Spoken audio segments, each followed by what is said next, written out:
Hello my dear listener and welcome to our channel. I'm Tommy Jansen, just an average guy in my early 40s. Until recently, life felt pretty smooth sailing. I had a happy marriage and no major personal issues. But things changed earlier this year.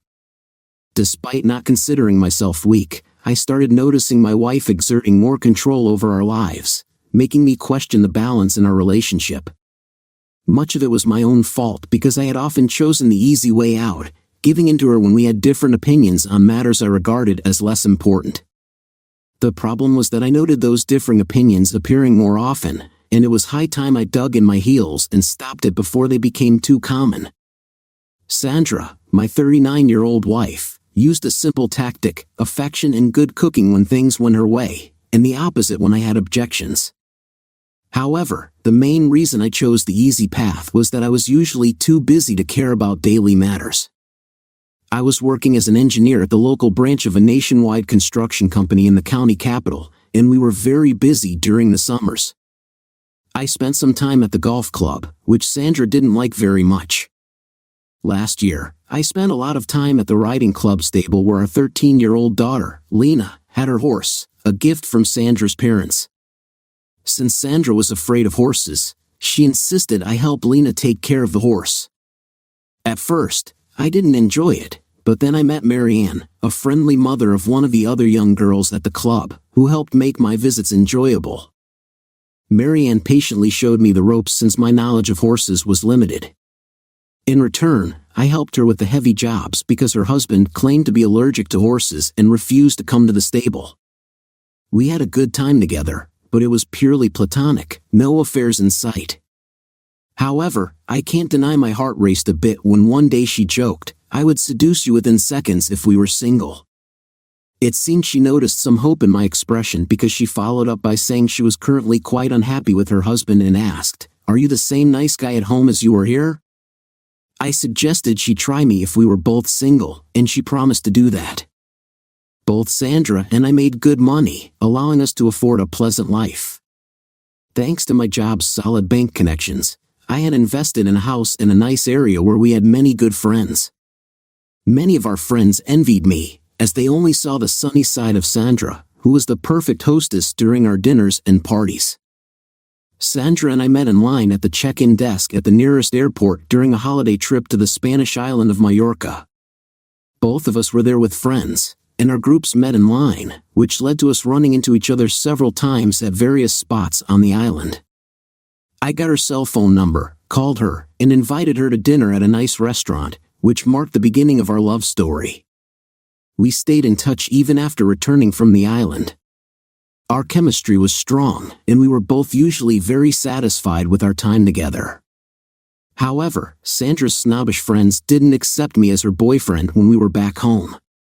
They had no qualms about their actions during our holiday in Spain but seemed to believe that what happened on the Mediterranean island should stay there. Some regarded me as beneath them due to my first name and my background, having grown up in an infamous area of our city. Such simple matters as the area I grew up in weren't bad, and my stable job and current lifestyle didn't seem to matter to some of them. To my great relief, Sandra never agreed with her snobbish upper-class friends on that matter. While she might have appeared to be a trophy for me, I never saw her that way. To me, she was simply a lovely girl who happened to have wealthier parents. After a few months, Sandra had some issues with her medication, and her doctor suggested she skip it for a while. However, our spontaneous moments without taking precautions led to an unexpected pregnancy a few months later. This prompted us to marry quickly, as both of us wanted to ensure a stable environment for our child.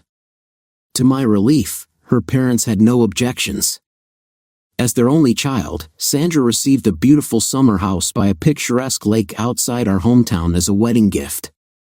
This was a clever decision by her parents, allowing them to resolve maintenance issues while still enjoying the property as they wished. I owned our house in town before we married and kept that as my private property to balance out her summer house. We shared everything else, and there was never any talk of my house or your house. I genuinely liked Sandra's parents. They had successfully run a furniture factory before selling it for a good price and buying a nice house in Marbella, southern Spain, when her father turned 60. I enjoyed visiting them there, but Sandra wasn't fond of the hot climate, which made me realize we could face challenges if she were to inherit that house. Sandra worked at one of the leading insurance companies and had recently been promoted to a vice department role for special projects. To my disappointment, I slowly began to sense that her new position was negatively affecting our marriage. She wasn't the same Sandra I had known before. When I asked if she had any problems, she simply said she had many new things to learn at her job, which was why she was more tired than usual. She assured me everything would improve once she got the hang of it. Unfortunately, even our intimacy began to suffer due to her changed behavior. Although I didn't see any obvious signs of an affair, no late nights, no new outfits, and no strange phone calls, she reacted angrily when I jokingly suggested she might be involved with someone else after a less than stellar Saturday night. While she rarely spoke about her job at home, she had been boasting over the past couple of weeks about working on a significant contract. Though she claimed to trust me completely, she didn't share many details about her project. I knew quite a bit about what was happening in our city and had my suspicions, but since it didn't seem crucial, I didn't press her for more information. Then everything changed one Tuesday evening when Sandra came home from work looking strange. I sensed immediately that something was off and asked, "What's the matter? Have you been fired?" "Of course not. Quite the opposite, in fact. We're almost finished with a big project and have a successful deal," she replied. Yet, I could tell she was far from in a celebratory mood. "Please don't try to make a fool of me. I can tell something's bothering you." She hesitated before admitting, "You're somewhat right. I have another important project to think about, and it's connected to the first one." "Okay, so what's the problem?" "The second project is out of town and requires some traveling, possibly even overnight stays. The first trip will be this Friday."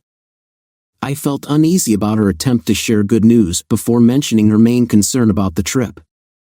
The mention of Friday night raised my suspicions. I asked where it was, and she told me the name of a small town on the coast, only 45 kilometers away. I was shocked. I began to worry that she might be involved in something questionable, but I pretended to know nothing more than what she had already shared. "So, you'll be staying overnight when it only takes half an hour to get home? The responsible manager can't be there before 5, and we'll need time to review the property before we can sign the deal.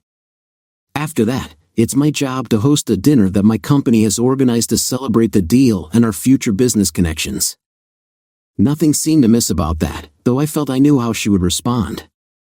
I asked, "It depends on what kind of property you'll be inspecting, considering your education is limited to economic matters." She replied, "It's a large leisure area with 45 holiday chalets." Just as I suspected, Sandra had become involved in business with Oscar, who had likely deceived her and her incompetent boss. I knew Oscar from childhood. We grew up in the same neighborhood. He had once sold a car to the local slumlord's daughter, married her, and had 2 children. Their marriage turned into a peculiar arrangement, with her having a secret girlfriend and Oscar boasting about his affairs with several married women. At the leisure area, where Oscar had a well-equipped chalet, he and his wife had an important agreement to keep their affairs out of their hometown. Oscar was well regarded by his wealthy wife's family because the slumlord's son wasn't bright enough to be of any help in their family business. Oscar, however, was ruthless enough to fit in perfectly. Having been involved in the local construction industry, I had heard the rumors about Oscar's dealings. I knew he had recently acquired an entire area with about 500 rundown apartments from the community, which was trying to rid itself of a bad reputation as a declining area. I decided to play along for a little while longer and said, "This seems to be quite a strange situation. Will that dinner really take the whole night? How many people from your office are going?" "Only me this time, and there will be some good wine included in such an important celebration dinner," she replied. "Do you really want me to be a drunk driver?" I asked. "Do you believe you have the necessary qualifications to assess those 45 chalets, which are in varying states of repair? I could come with you and help for free and drive you home afterward. It's not a final survey, just a simple inspection for more information about the project." "No thanks," she said. "In my position, I don't want you involved in my work. Haven't you heard of taxis? They still exist in this country, and they would probably even be cheaper for your company than a room at a decent hotel by the coast." She started to look uncomfortable as she realized she was cornering herself in our discussion, but she pressed on. "I'll get a guest house in the leisure area for free, and I'll be paid for my overtime and a subsistence allowance. Who's demanding that you go there for Friday night, your boss, the customer, or is it your own suggestion?" "My boss, of course. He intended to go himself, but he's busy elsewhere, so he suggested that I represent our company in this very important deal. It will be a great opportunity for me, and there's no reason for you to interfere in my work." At that point, I couldn't hold back my frustration. A great opportunity to be involved with Oscar? You should know there are cameras in his chalet. She was taken aback by my outburst and fell silent, so I continued. "Oscar has a reputation for sharing his videos with his golf club friends. I'm sure his latest video with you would be quite a spectacle among them. Both Oscar and I are members of the same golf club, and he has bragged about having hidden cameras in his guest accommodations, likely inviting you there under the pretense of business discussions. Oscar had a well-equipped chalet with an office and a guest room connected to his own bedroom. He once showed me pictures of him with a beautiful business owner's wife after a maintenance negotiation, suggesting that I could join if I was more interested in collaborating with him. I had firmly told him to take a one-way trip somewhere far away. Oscar often claimed that such pictures served as an irresistible invitation for women, as they would often agree to meet him after seeing them, with his promise that no one else would see those images. Not all the women he entertained in his chalet were coerced. Many enjoyed the attention from someone infamous like Oscar and willingly participated in his escapades. I was surprised he would try his tricks on my wife, but it could have been a retaliatory move against me because my company had refused to take on any cheap, unapproved jobs for him. He had made some sour comments about paying me back with interest when we met at the golf club. Many of Oscar's dubious actions were well known in the business community and should have been known by Sandra's boss as well. The knowledge that her boss had somehow convinced my conservative wife to spend a night in Oscar's chalet was shocking. She wasn't naive and should have understood the implications of such an arrangement. Now, she sat sobbing at the table. "It's not what you think. It's not anything like that," she insisted. "No, it's much worse. This is probably a disaster. But remember, if you want to be involved with Oscar, you can forget this marriage. Do you understand?" She didn't reply, so I raised my voice. "Do you understand that getting involved with Oscar will end our marriage?" She nodded. I picked up the phone book, called Oscar's mother, introduced myself as a childhood friend, and obtained his private number. When his wife, Emily Pyler, answered, I explained who I was and said I had an important business matter to discuss with her husband. She told me Oscar was at the golf club. I thanked her for the information and turned to Sandra, who was still sobbing.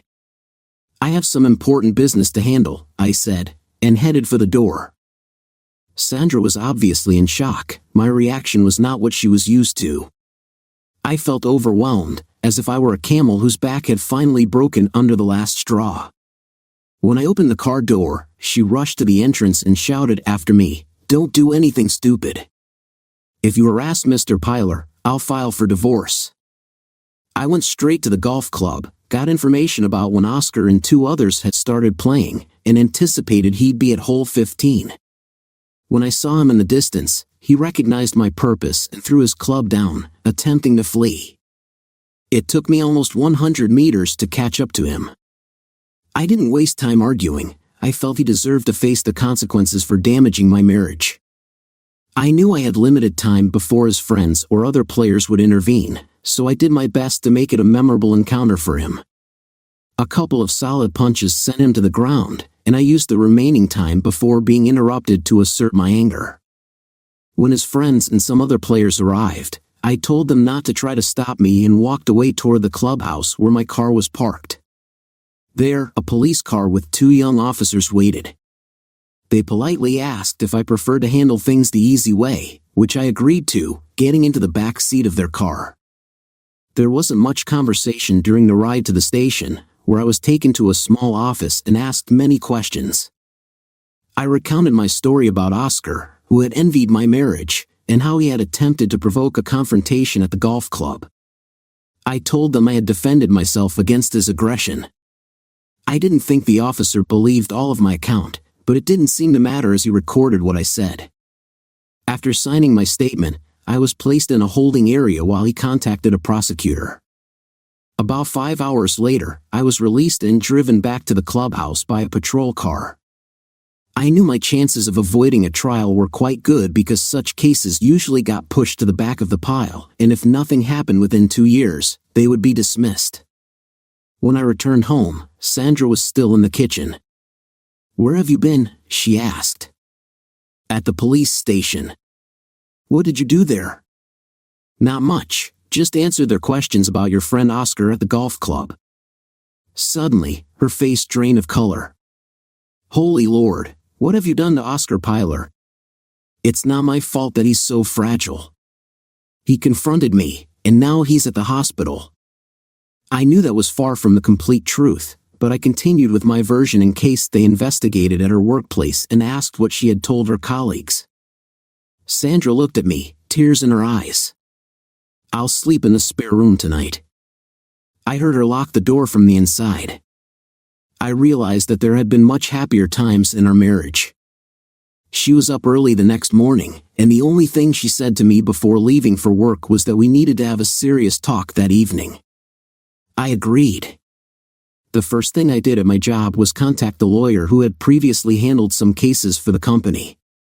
He had a reputation for being tough and efficient, and we had become friends over the years. He promised to help me pursue Sandra's employer. A half hour later, he called back to say he had set up a meeting with the district chief at Sandra's job for 2 o'clock that same day. At 2 o'clock on the dot, my lawyer and I entered the district chief's office, where he and Sandra's boss were waiting for us. It was clear that the insurance company directors held my lawyer in high regard because they agreed to his statements without much resistance. Sandra's boss appeared quite frightened, and my lawyer pressured him into admitting that, although he was aware of Oscar's reputation, he had insisted that Sandra accompany Oscar for what he claimed was a routine survey of the chalet. He also implied that she would spend the night there with him, denying any inappropriate intentions. My lawyer pointed out that even someone with little understanding should have recognized what Oscar expected. The district chief began to sweat when my lawyer accused him of acting irresponsibly and explained the potential legal consequences for those who exploited women in such situations. We even signed an agreement stating that they would cancel the deal with Oscar Pilar and cover all my lawyer's expenses. I wasn't sure I would have received anything more than high costs for myself had we pursued this in court, but the district chief knew that the negative publicity would cost them far more than our agreement. I believe he realized I had done him a favor by ensuring they canceled Oscar's contract, as Sandra's team had clearly mishandled negotiations with someone like Oscar. After the meeting, I contacted a friend at the insurance company that my employer worked with and informed him that Oscar Pilar's insurance on his new property had been canceled and would soon be back on the market. He promised me a fair bonus if they secured the contract. When Sandra came home that evening, her demeanor was fierce, and I couldn't catch much of what she screamed, but it was clear I was not her favorite person at the moment. She packed a suitcase, shouted something about her summer house, and left. Our daughter Lena appeared scared by her mother's outburst, but since Sandra didn't ask her to join her, Lena stayed with me without any further questions. We went to the stable, where I met Marianne, who had a small but noticeable bruise. She confided that her husband had hit her during an argument about credit card bills from his online poker games. When I told her that Sandra had moved out to the summer house because I had stopped her from spending the night with a client, Marianne gave me a heartfelt hug that unexpectedly turned into our first kiss. Still holding her, she asked, "Don't you think we would have fewer problems if we lived together instead of with our spouses?" I simply replied, "Yes," and kissed her again, this time more passionately. We both felt a sense of relief, realizing that if our marriages fell apart, we had an alternative. After leaving the stable, I went to my den to check the burglar alarm at Sandra's summer house. The several-year-old equipment protected the doors and windows and detected movement indoors. As I expected, Sandra was home and had turned it off. However, I had also installed new outdoor equipment that I was testing before purchasing several for my work. When a car or person was within 50 meters of the house, it activated a hidden digital camera disguised as a birdhouse, capturing images and sending alerts to my cell phone via the internet. Since this equipment had been a test for my job, Sandra had never asked how it worked when I got her permission to test it there, although I didn't care much about it. On Wednesday and Thursday evenings, I knew that her car was the only one outside the summer house. On Friday after work, I ran some errands and then Lena and I went to the supermarket to shop before I prepared dinner for us. Sandra had not made any attempts to contact me since she left the house, and I told myself that I wouldn't reach out to her either. Instead, I looked forward to seeing Marianne at the stable on Saturday. However, around 6:30, I received an alarm on my cell phone, and the pictures from the camera showed a silver metallic Lexus SUV parked next to Sandra's car. The only such car I had ever seen in our town belonged to Oscar, so I knew that something had gone wrong. At 13, it wasn't unusual for Lena to be home alone for a short time, especially on a sunny summer evening. She accepted that I was gone for a while. There wasn't much traffic, so I reached the summer house in less than half an hour, parking so my car wasn't visible from the house. I sneaked in, using the key I had on my key ring. Inside, I didn't see anyone in the large living room, but I heard a female voice yelling from the master bedroom. I put my cell phone on sound recording and moved closer. Outside the room, I heard Sandra shout, "No! I never agreed to anything like that." Then a male voice responded, "Shut up. Max promised me good times, and I'll show you what that means." Sandra shouted back, "Nobody gets to take advantage of me. You've already overstepped." The male voice grew angry, clearly not accustomed to being challenged. The next sound from the bedroom was a loud slap, followed by Sandra's piercing scream. I had recorded enough and switched my phone to camera mode, taking 9 pictures with one press of the button. At that moment, Sandra and Oscar didn't notice when I entered the room until they saw the flash from the camera. Both of them were in a compromising situation on the master bed. Oscar, with a black eye from our last encounter, had Sandra lying on her stomach. Before he could react, I put my phone away and delivered a swift punch to his chin. I continued hitting him until he lay still, no longer resisting. Even though he was awake, he offered no defense when I dragged him outside to his car, laying him in front of it with the license plate clearly visible. I pulled out my phone, switched it to video recording, and began filming. He made no attempt to escape, not even when I captured him on camera. When I finished, I told him that if he bragged about what happened, he could expect the video to be shared online. I then shouted, "Get off my property, or I'll smash your car." When he didn't move quickly enough, I picked up a large stone and threw it at the windshield, which shattered. Oscar hurried into the car, fortunate that he had left the keys in it. He drove away without any further damage to his vehicle. I knew I had acted irrationally, but my anger towards those who hurt women justified my actions in my mind. It didn't matter that Sandra had acted poorly, that was no excuse for Oscar's behavior. In most people's eyes, I had only given him what he deserved. Now it was up to Oscar to keep quiet. If he did, no one would ever know what happened that day. Back in the house, I found Sandra already in the shower with the door locked. I noticed both her and Oscar's clothes neatly arranged on chairs on either side of the bed, showing hardly any signs of struggle. I took a few pictures for my records in case Sandra tried to claim she had been assaulted. I grabbed a plastic trash bag and collected Oscar's belongings, then wrote a brief message to Sandra. "Dear Sandra, I promise to divorce you if you continue with Oscar. Now you have what you clearly wanted. Tommy."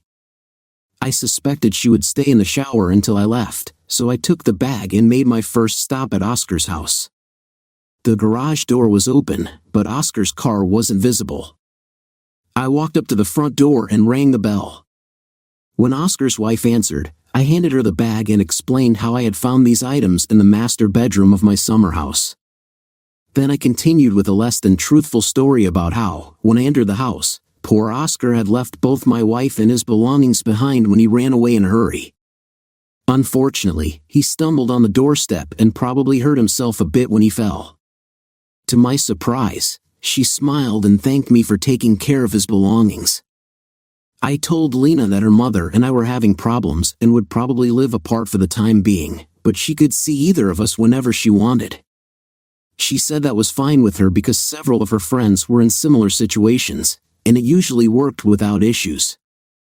Afterward, I thought there would be no harm if Sandra's parents heard my version first, so I called them in Spain and told them that I had found Sandra with Oscar, one of the worst characters in town, at her summer house, and that our marriage was beyond repair. I reassured them that, regardless of what Sandra and I were going through, Lena was still their granddaughter. At the stable on Saturday, I told Marie that I could finally start thinking about being single, although it would take about 6 months to make it official. I shared with her what I had discovered at Sandra's summer house. I didn't try to persuade her to leave her husband, that was entirely her decision. Back at home, I found Sandra sitting at the kitchen table, looking quite distressed. She had every reason to feel that way. It seemed she wanted to talk, which was fine with me. I told her I didn't need any further explanation since I had overheard her and Oscar discussing everything I needed to know, and the evidence I had was more than sufficient. She recognized that it wasn't the right time to discuss forgiveness, so we focused on addressing the most important questions about Lena and other practical matters, deciding to meet again in a week to work out a new plan. At our next meeting, we found we had only slightly differing opinions on most issues, and after less than 2 hours, we signed the divorce papers. Once she left the house, I felt both relieved and surprised at how smoothly everything had gone. I couldn't shake the strange feeling that Sandra, for some unknown reason, wanted to be rid of me just as much as I wanted to be rid of her. She had no objections to shared custody of Lena, who would stay primarily with me and spend as much time as she wanted with Sandra. It took me a while to understand why Sandra had allowed Oscar to be with her at the summer house. However, I got a clue from a hidden camera outside her summer house, which revealed her boss as a frequent night visitor. Learning about their relationship led me to call their district chief and ask his opinion about a supervisor being involved with an employee and essentially encouraging her to engage with one of their customers. To my surprise, the district chief informed me that he had already addressed the situation with Mr. Oscar and didn't care about what his employees did in their personal time. I told him I would find another solution. 3 days later, I went to the supervisor's office and confronted him about his involvement with my wife before our divorce and about sending her to Oscar.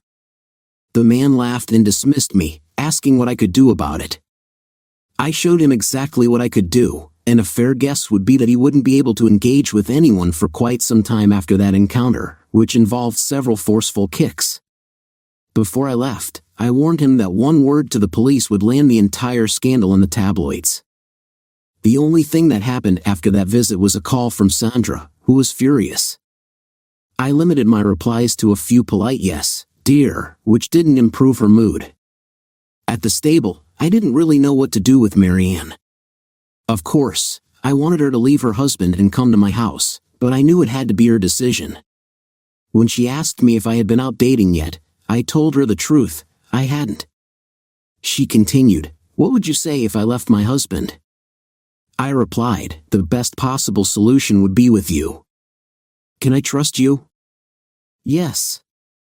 Nothing more was said on that matter during the entire following week until she called me one day at work.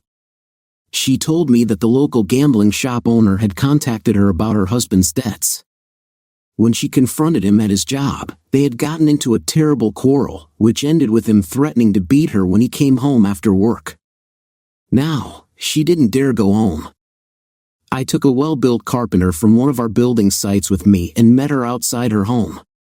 She gathered her 2 children and everything she wanted to bring with her for the time being without any problems. At my house, I let her and her children take over the master bedroom so they could be together during their first night, which must have been a difficult experience for all of them.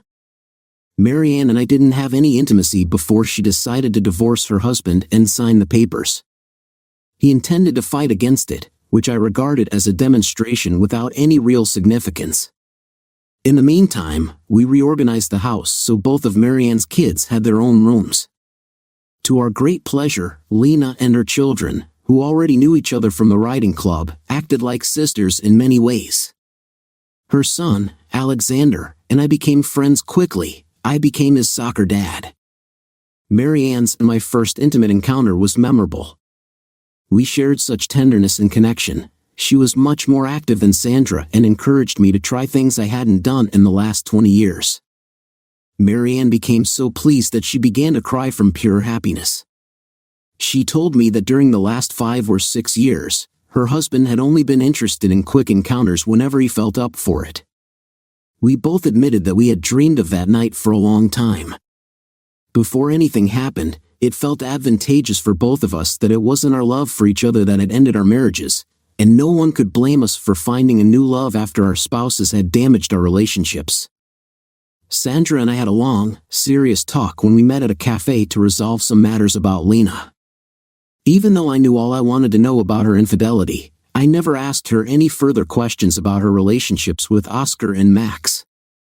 To my great surprise, Sandra began to confess that destroying our marriage was the most foolish thing she had ever done in her life, and she regretted it deeply because she missed me and our family life so much, realizing she had lost me forever.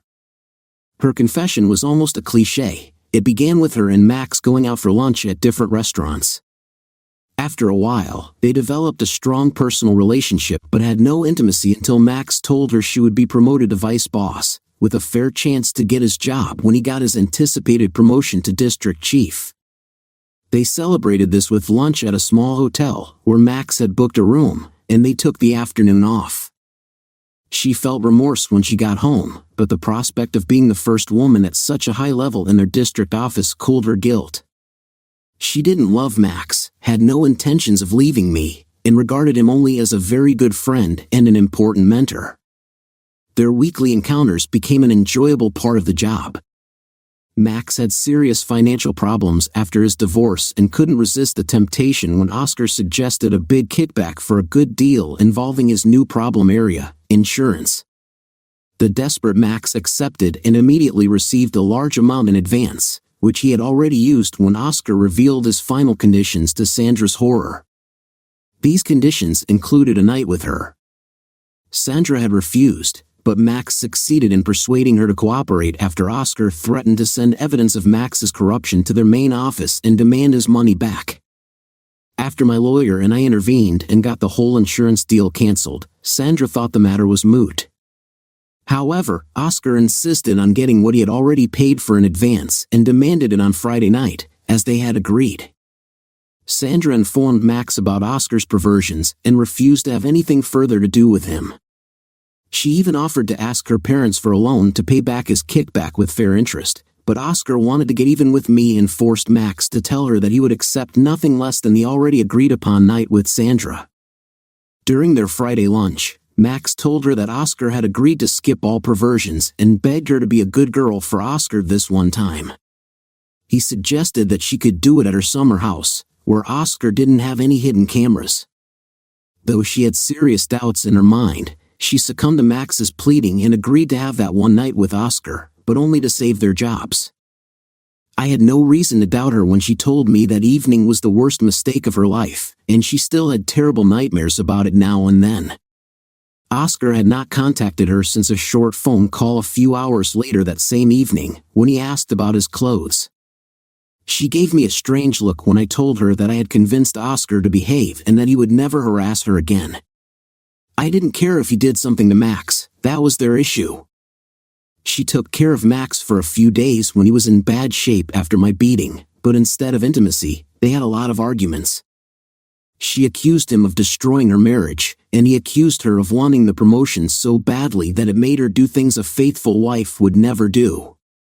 She regretted their affair immensely. Only 2 weeks after my beating of Max, the district chief at her office had a stroke and was replaced with a new chief from their main office.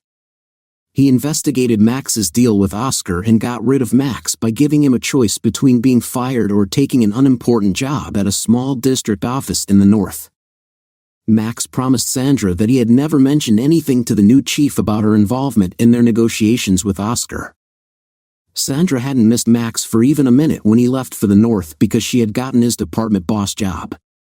However, after the reorganization, it was now a slightly less important position.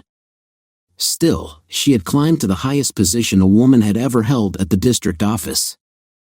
She confessed it wasn't worth the high price she had paid to get there. Terrible remorse made her cry during many lonely nights. She even feared for her future at work and had nightmares about her new district chief, suspecting that he regarded her as available. Sandra told me that her dream and hope were to get me back, but she had come to understand that it was impossible.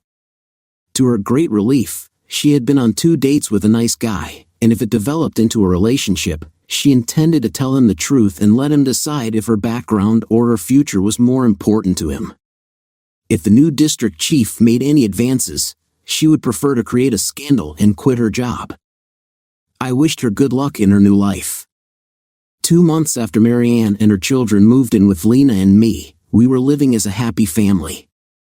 There was much laughter and giggling in the house. Our family fun on Friday evenings was such a joyful event that none of the children wanted to miss it by visiting their other parent. I was a happy man again, with a loving wife.